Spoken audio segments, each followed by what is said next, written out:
कुसंब गावचे समाधान नन्नवरे. अवघ्या 32 वर्षांचा पण शहरात डायमंड सलूनचा धडाडीचा मालक म्हणून ओळखला जाणारा तरुण. त्याचे बार्शी शहरात कॉलेज रस्त्यावरचे दुकान म्हणजे केवळ केस कापण्याची जागा नव्हती, तर ते होते एक यश शिखर. सकाळपासून रात्री उशिरापर्यंत दुकानात ग्राहकांची रांग असायची.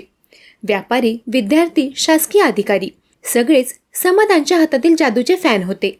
समाधानच्या बोलण्यात गोडवा होता, कामात सफाई होती आणि डोळ्यात भविष्याची स्वप्ने होती. पत्नी, 3 वर्षांचा गोड मुलगा आणि प्रेमळ आईवडील, एक परिपूर्ण सुखी संसार.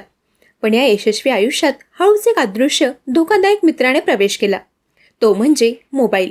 काम संपवून घरी आल्यावर थकवा घालवण्यासाठी म्हणून सुरू केलेला हा प्रवास कधी एका भयंकर व्यसनात बदलला हे त्यालाही कळले नाही. रात्री 10 वाजता दुकान बंद झाल्यावर घरी आल्यावर तो चक्री गेम नावाच्या एका व्हर्च्युअल दुनियेत हरवून जायचा. हा गेम म्हणजे एका भुरळ पाडणाऱ्या चक्रासारखा होता. एकतर स्वर्गाचे दरवाजे उघडायचे किंवा नरकातले खड्डे, एकतर लाखो रुपये जिंकल्याचा आनंद किंवा दुप्पट पैसे गमावल्याचे दुःख दाखवायचे. सुरुवातीला तो केवळ मनोरंजनासाठी खेळायचा.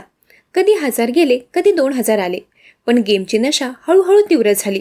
ती चक्री फिरवताना मिळणारा ॲड्रेनलिन रश त्याला दुकानातील यशापेक्षा मोठा वाटू लागला. आज 1000 गेले तर उद्या 2 लाख येतीलच, या विचाराने त्याला झपाटले. आणि मग सुरू झाला पैशांचा खेळ. त्याचे बोलणे बदलले, रात्रीची झोप उडाली आणि डोळ्यात नेहमी एक प्रकारची अस्वस्थता दिसू लागली.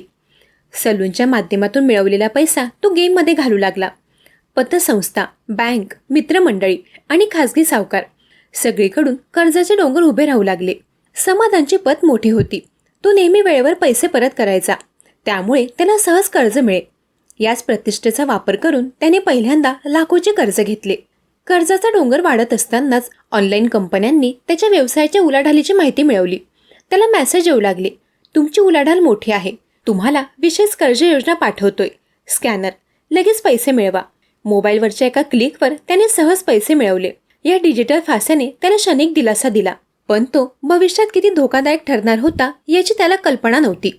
गेममध्ये लाख रुपये आले की तो कर्जाचे काही हप्ते फेडायचा, त्यामुळे सगळ्यांना वाटायचं समाधानची उलाढाल चांगली सुरू आहे. पण जेव्हा गेममध्ये 2-2 लाख रुपये एका क्षणात जायचे तेव्हा तो अधिक कर्ज काढायचा. हे एक अंतहीन दुष्टचक्र होतं. पत्नीला आणि आईवडिलांना काहीतरी बिनसले आहे हे जाणवत होते. समाधान रात्री उशिरापर्यंत जागा राहायचा, मोबाईलकडे एकटक बघायचा आणि कधीतरी अचानक घामाने भिजून उठायचा. पण तो नेहमी टाळायचा, व्यवसायाचे टेन्शन आहे, वाढवायचं आहे ना, तू काळजी करू नकोस. यावर्षी भाऊबीजेला त्याची पत्नी आणि मुलगा माहेरी गेले होते. घरी फक्त आई सीताबाई आणि बहीण होत्या. बाहेर शांतता होती, पण समाधानच्या मनात मोठे वादळ उठले होते. कर्जाचे हप्ते थकले होते, सावकारांचे तगादे वाढले होते आणि गेममध्ये तो फक्त हरत चालला होता. चक्री आता त्याला फक्त निराशा दाखवत होती. 23 नोव्हेंबरच्या रात्री त्याला खूप भीती वाटली. त्याने एका क्षणात सगळे कर्ज फेडून पुन्हा नव्याने सुरुवात करण्याचा विचार केला. पण त्याच्याकडे आता पुन्हा सुरुवात करण्यासाठी काही शिल्लक नव्हते. त्याचे दुकान, त्याची प्रतिष्ठा, त्याचे स्वप्न सगळे या गेमने खाऊन टाकलं होतं. दिवसभर तो दुकानात होता, पण त्याचे मन गेमच्या हिशोबाने जड झाले होते. सायंकाळी तो घरी आला. रात्री 9 वाजता आई आणि बहिणीसोबत जेवणाची वेळ. वातावरण अत्यंत सामान्य होते. समाधान नेहमीप्रमाणे हसत बोलत होता. आईला काळजी वाटू नये म्हणून तो खूप प्रयत्न करत होता.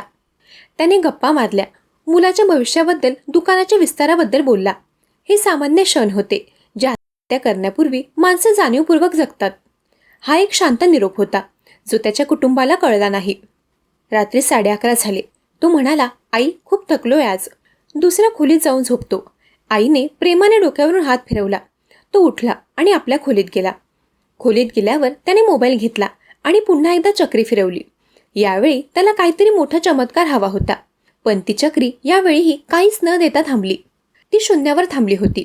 त्याच्या सर्व आशा आता संपल्या होत्या. त्याला आठवले त्याचे निष्पाप बाळ, त्याची प्रेमळ पत्नी, त्याच्यावर विश्वास ठेवणारे त्याचे आईवडील. या सगळ्यांचा विचार करून तो काही क्षण स्तब्ध झाला. पण कर्ज, सावकारांचे तगादे आणि चक्रीने दिलेले अपयश यापुढे त्याला काहीच दिसत नव्हते. तो विचार करत होता, माझ्या एका चुकीमुळे या सगळ्यांना रस्त्यावर यावे लागेल, यापेक्षा माझा मृत्यूच चांगला. त्याने खोलीची कडी लावली. स्लॅबला असलेल्या लोखंडी हुकाकडे पाहिले. त्याचे मन पूर्णपणे बधीर झाले होते. त्याने कोणताच आवाज न करता, कोणालाही काहीच कळू न देता सर्वात मोठा आणि अंतिम निर्णय घेतला.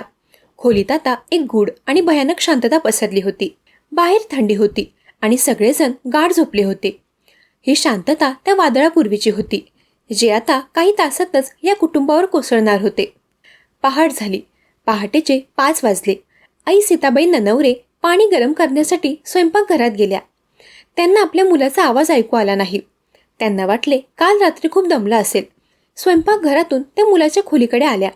दरवाजा हळूच ढकलला आणि जो भीषण देखावा त्यांनी पाहिला त्याने त्यांच्या हृदयाचा ठोका चुकला. समाधान, त्यांचा लाडका यशस्वी मुलगा, स्लॅबच्या लोखंडी हुकाला गळफास घेतलेल्या अवस्थेत लटकलेला होता. आईच्या तोंडून भयंकर हंबरडा बाहेर पडला. त्या हंबरड्याने घर आणि संपूर्ण परिसर दणाणून गेला. शेजारचे धावले, पोलीस आले, पण खूप उशीर झाला होता. तो तरुण जो शहरात आपला व्यवसाय यशस्वी करत होता, तो आज केवळ एका मोबाईल गेमच्या व्यसनाचा बळी ठरला होता. समाधानचे मेव्हणे सुधाकर शिंदे यांनी अश्रूंनी भरलेल्या डोळ्यांनी हे सत्य सांगितले. कुटुंब उघड्यावर आले. केवळ एका मोबाईल गेमने घात केला. आमच्या कुटुंबासमोर प्रश्न आहे. आता या लहानग्या मुलाने आणि आईवडिलांनी काय करायचे? समाधानला कर्जबाजारी करणारा आणि त्याला कारणीभूत ठरणारा घटक कुणी माणूस, कुणी शत्रू किंवा कोणता मोठा अपघात नव्हता. तो होता त्याच्या मोबाईलमधील एक अदृश्य चक्री गेम.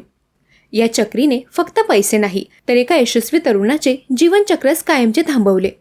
दरम्यान या घटनेवर तुमचं काय मत आहे ते कमेंट करून नक्की सांगा.